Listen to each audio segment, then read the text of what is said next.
Video में हम digestive system of human beings के बारे में पढ़ेंगे कि ह्यूमन बींग में डाइजेशन कैसे होता है या ह्यूमन बींग अपना न्यूट्रिशन कैसे गेन करते हैं। प्रीवियस वीडियो में हमने टॉपिक स्टार्ट किया था न्यूट्रिशन इन एनिमल्स, तो बेसिकली हमने अमीबा के बारे में पढ़ा था, अमीबा अपना डाइजेशन कैसे करता है और अनवांटेड फूड को कैसे एक्सक्रीट आउट करता है, एक्सोसाइटोसिस प्रोसेस के माध्यम से एक्सक्रीट आउट करता है। तो ये सभी चीज़ें हमने डिस्कस की थी प्रीवियस वीडियो में। तो प्रीवियस वीडियो और बाकी सभी पार्ट्स का लिंक आपको डिस्क्रिप्शन बॉक्स में मिल जाएगा, वहाँ से आप देख सकते हैं। यहाँ स्टार्ट करते हैं कि जो डाइजेस्टिव सिस्टम होता है इसका मेन फंक्शन क्या होता है, break down the food into simpler compounds. जो भी फूड का इंटेक हम कर रहे हैं वो कॉम्प्लेक्स फॉर्म में होते हैं, तो इनको सिंपलर फॉर्म में तोड़ने का जो काम होता है, जो ब्रेक डाउन का जो मेन फंक्शन होता है, ये डाइजेस्टिव सिस्टम का होता है। और इन्हें ब्रेक डाउन करने की क्या जरूरत पड़ती है, जो कॉम्प्लेक्स फूड का इंटेक हम कर रहे हैं वो डायरेक्टली एब्जॉर्ब नहीं किया जा सकता, उससे डायरेक्टली हमें एनर्जी नहीं मिलेगी। तो जो फूड मॉलिक्यूल हम खा रहे हैं वो कॉम्प्लेक्स फॉर्म में है, तो उसका ब्रेक डाउन होगा, छोटे छोटे फ्रैगमेंट्स में उसे तोड़ा जाएगा, फिर वो सिंपलर फॉर्म में कन्वर्ट हो जाएगा और सिंपलर फॉर्म इजीली हमारे ब्लड द्वारा एब्जॉर्ब किए जा सकते हैं और हमें न्यूट्रिशन मिल जाएगा। तो ये इसका मेन पर्पस है हमारे डाइजेस्टिव सिस्टम का। डाइजेस्टिव सिस्टम को मेनली दो कैटेगरी में डिवाइड किया गया है, एलिमेंट्री कैनाल में जिसको हम गैस्ट्रोइंटेस्टिनल ट्रैक्ट भी कहते हैं और गट भी कहते हैं,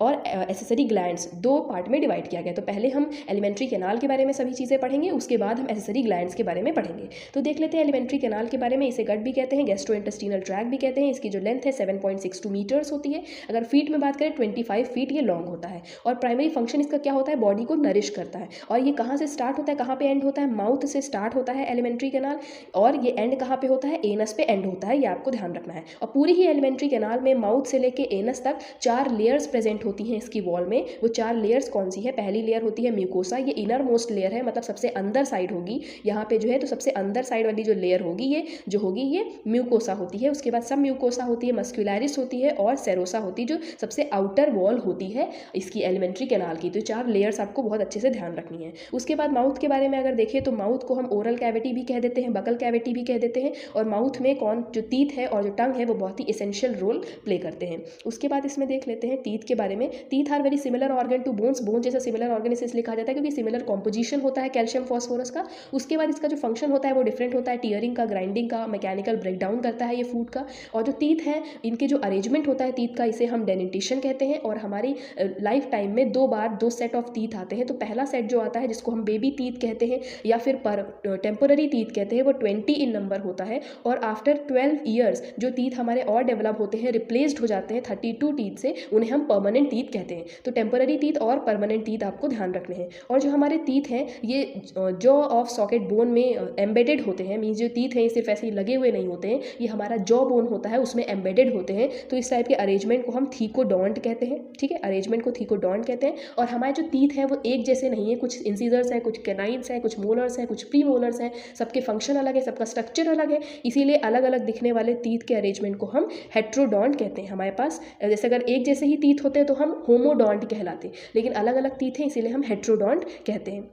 4 तरह के टीथ देख लेते हैं। इंसीजर्स होते हैं 8 इन नंबर, इनका काम होता है फूड को बाइटिंग करना। कैनाइन्स होते हैं 4 इन नंबर जो कि फूड की पियर्सिंग में मदद करते हैं। प्रीमोलर्स होते हैं 8 इन नंबर और ये मैश करते हैं फूड को। फिर मोलर्स आ जाते हैं 12 इन नंबर, ये पूरी तरह से क्रश करते हैं और ये लार्जेस्ट टीथ होते हैं, सॉलोइंग में मदद करते हैं। फिर देख लेते हैं टीथ के 2 पार्ट होते हैं, अपर वाले पार्ट को हम क्राउन कहते हैं और नीचे वाले पार्ट को हम रूट कहते हैं। बीच में पल्प कैविटी प्रेजेंट होती है जिसमें कि डेंटाइन टिश्यू प्रेजेंट होते हैं और इसके ऊपर एक कवरिंग होती है पूरी वाइट कलर के जिसे हम इनैमल कहते हैं। इनैमल हमारी बॉडी का सबसे हार्डेस्ट सब्सटेंस होता है इवन देन बोन्स, तो आपको ये ध्यान रखना है बोन से भी ज़्यादा हार्डेस्ट सब्सटेंस हमारी बॉडी का इनैमल होता है, जो कि ये टीथ होते हैं इनकी कवरिंग पे होता है। उसके बाद टंग के बारे में देख लेते हैं। ये स्ट्रॉन्गेस्ट मसल है हमारी बॉडी की, स्ट्रॉन्गेस्ट स्केलेटल मसल है हमारी बॉडी की। और ये ओरल कैविटी या बकल कैविटी से कैसे अटैच होती है, तो ये हमारी फ्लोर से, ओरल कैविटी के फ्लोर से लिंगुअल फ्रेन्यूलम से अटैच होती है। तो फ्रेन्यूलम का वर्ड ये जो है ये आपको ध्यान रखना है, फ्रेन्यूलम से अटैच होती है। तो ये म्यूकस मेम्ब्रेन का एक फोल्ड होता है, इसी के माध्यम से हमारी जो टंग है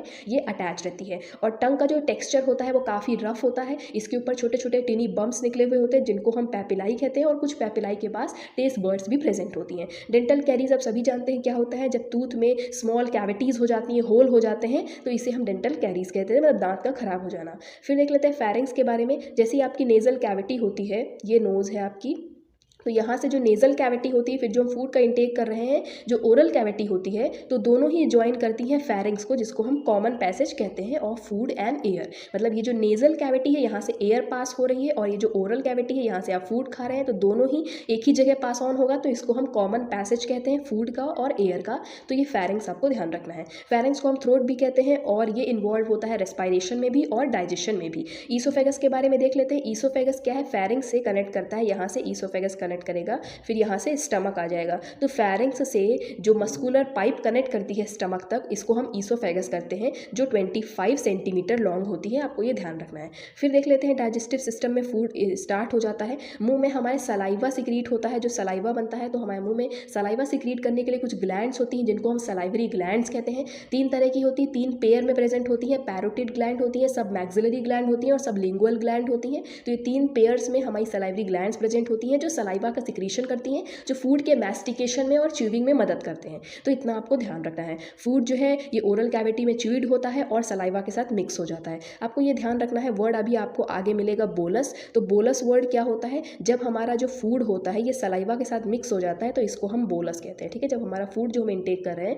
वो सलाइवा के साथ मिक्स हो जाता है, तो इसको हम कहते हैं बोलस। ये आपको ध्यान रखना है। फिर देख लेते हैं आगे। हमारे मुंह में सलाइवरी एमाइलेज प्रेजेंट होती है, जिसका स्पेसिफिक नाम होता है टाइलिन। तो ये सलाइवरी एमाइलेज भी सलाइवरी ग्लैंड से सिक्रीट करी जाती है, और ये कार्बोहाइड्रेट का डाइजेशन करती है। अगर आपसे पूछा जाता है कि किसका डाइजेशन माउथ में ही स्टार्ट हो जाता है, तो कार्बोहाइड्रेट का डाइजेशन है जो माउथ में ही इनिशिएट हो जाता है। लगभग 30 से 40% डाइजेशन कार्बोहाइड्रेट का माउथ में होता है, रेस्ट ऑफ बाकी स्मॉल इंटेस्टाइन और स्टमक में कंप्लीट होता है जाके। तो आप ईसोफेगस के बारे में इतनी चीज़ें ध्यान रखेंगे। फूड का जो मूवमेंट है ईसोफेगस में, ये कैसे, ये पेरिस्टालिसिस कहलाता है। पेरिस्टालिसिस ऐसा मूवमेंट है जिससे कि फूड आगे पास ऑन होता है। Alternating waves of contraction and relaxation. मतलब पहले ये जो ईसोफेगस है ये कॉन्ट्रैक्ट करता है, ये देखिए कॉन्ट्रैक्ट कर रहा है, फिर रिलैक्स कर रहा है, और इसी कॉन्ट्रैक्शन रिलैक्सेशन के प्रोसीजर से फूड हमारा आगे बढ़ता चला जाता है। तो ये जो सीरीज़ है कॉन्ट्रैक्शन और रिलैक्सेशन की, इसमें जो फूड है वो ईसोफेगस में कॉन्ट्रैक्ट और रिलैक्सेशन प्रोसीजर से आगे मूव होता रहता है। ये एक इनवॉलंटरी एक्शन है।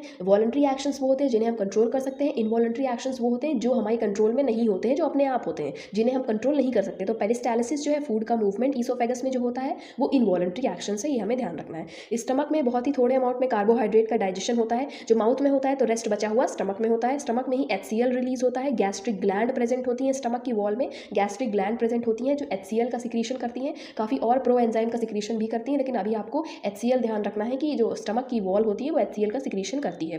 फिर आपको ध्यान रखना है कि जो स्टमक का साइज़ होता है ये एक फिश साइज़ का ही होता है, हमारी मुट्ठी के साइज़ का होता है। और पॉपुलर जो कल्चर है वो ये रिफर करता है कि जो हमारा स्टमक है वो डाइजेस्टिव सिस्टम का पार्ट है, बल्कि ये गलत चीज़ है। ये डाइजेस्टिव सिस्टम का पार्ट है और यहाँ पे डाइजेशन होता है, ये ऐसा प्रेफरेंस है, बट ये चीज़ सही नहीं है। जो हमारा स्टमक है सिर्फ एक तरह का टेम्पररी होल्डिंग चैम्बर है, यानी फूड को ये होल्ड करके रखता है कुछ समय के लिए, कंसंट्रेट करता है, क्योंकि HCl जो रिलीज होता है तो फूड HCl के साथ मिक्स होता है, कंसंट्रेट होता है। ये सभी काम स्टमक में होते हैं। स्टमक में कोई स्पेसिफिक डाइजेशन नहीं होता है, इसीलिए इसको टेम्पररी होल्डिंग चैम्बर कहा जाता है। इतना आपको ध्यान रखना है। और ये भी ध्यान रखना है, अभी हम आगे पढ़ेंगे काइम के बारे में। तो जब भी फूड हमारा HCl के साथ मिक्स हो जाता है तो इसको हम काइम कहते हैं। HCl के साथ जब मिक्स हो जाएगा तो इसे हम काइम नाम से डिनोट करते हैं। और मैंने बताया था जब फूड हमारा सलाइवा के साथ मिक्स हो जाता है तब इसे क्या कहते हैं, तब इसे हम बोलस कहते हैं। तो ये दोनों नाम आपको ध्यान रखने हैं, काइम और बोलस के बारे में। तो जब सलाइवा के साथ मिक्स होगा तो बोलस, और स्टमक में जब HCl के साथ मिक्स होगा तो काइम।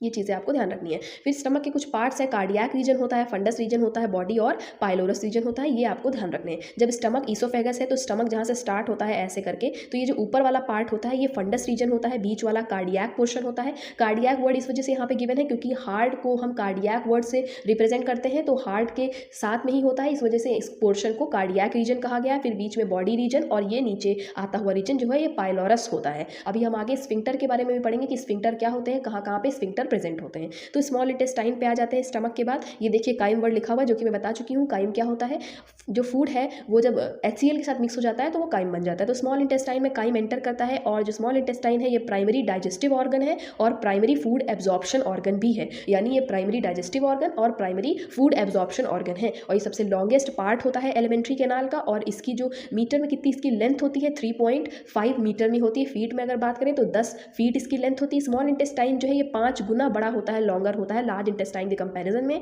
तो आपके मन में क्वेश्चन आना चाहिए कि स्मॉल इंटेस्टाइन जब लार्ज इंटेस्टाइन के कंपैरिजन में 5 गुना बड़ा होता है, लॉन्गर होता है, तब इसका नाम स्मॉल इंटेस्टाइन क्यों है। तो ये चीज़ आपको ध्यान रखनी है कि इसकी डायमीटर जो होती है ये कम होती है, इसीलिए इसको स्मॉल इंटेस्टाइन कहा गया। यानी अगर ये स्मॉल इंटेस्टाइन है तो इसकी जो डायमीटर है ये कम होगी, और जो लार्ज इंटेस्टाइन है इसकी डायमीटर ज़्यादा होती है, इसलिए इसको लार्ज इंटेस्टाइन कहा गया। मतलब डायमीटर के बेसिस पे इनको स्मॉल और लार्ज कहा गया है रादर देन इनकी लेंथ के बेसिस पे। तो लेंथ स्मॉल इंटेस्टाइन की ज़्यादा होती है, लार्ज इंटेस्टाइन की लेंथ कम होती है, ये आपको ध्यान रखना है। ये प्राइमरी ऑर्गन है, ये भी आपको ध्यान रखना है। फिर स्मॉल इंटेस्टाइन के पहला रीजन होता है ड्यूडेनम, फिर होता है जिजेनम और फिर होता है इलियम। फिर लार्ज इंटेस्टाइन देखते हैं। लार्ज इंटेस्टाइन हमारा टर्मिनल पार्ट होता है एलिमेंट्री कैनाल का। इसका चीफ फंक्शन क्या होता है, ये फीसीज का फॉर्मेशन करता है और फाइनल एब्जॉर्प्शन करता है। मतलब एकदम लास्ट में जो एब्जॉर्प्शन होना है फिनिश कर देता है एब्जॉर्प्शन में, न्यूट्रिएंट्स और वाटर को एब्जॉर्ब कर देता है और फीसीज को यानी जो अनवांटेड या अनडाइजेस्टेड फूड है इसको एलिमिनेट कर देता है। लार्ज इंटेस्टाइन के 3 पार्ट्स देख लेते हैं। सीकम होता है जिसको हम ब्लाइंड सैक भी कहते हैं, कोलन होता है और रेक्टम होता है। जो रेक्टम होता है ये लास्ट पार्ट होता है, यहाँ से बाद में फीसीज एक्सक्रीट आउट हो जाती हैं।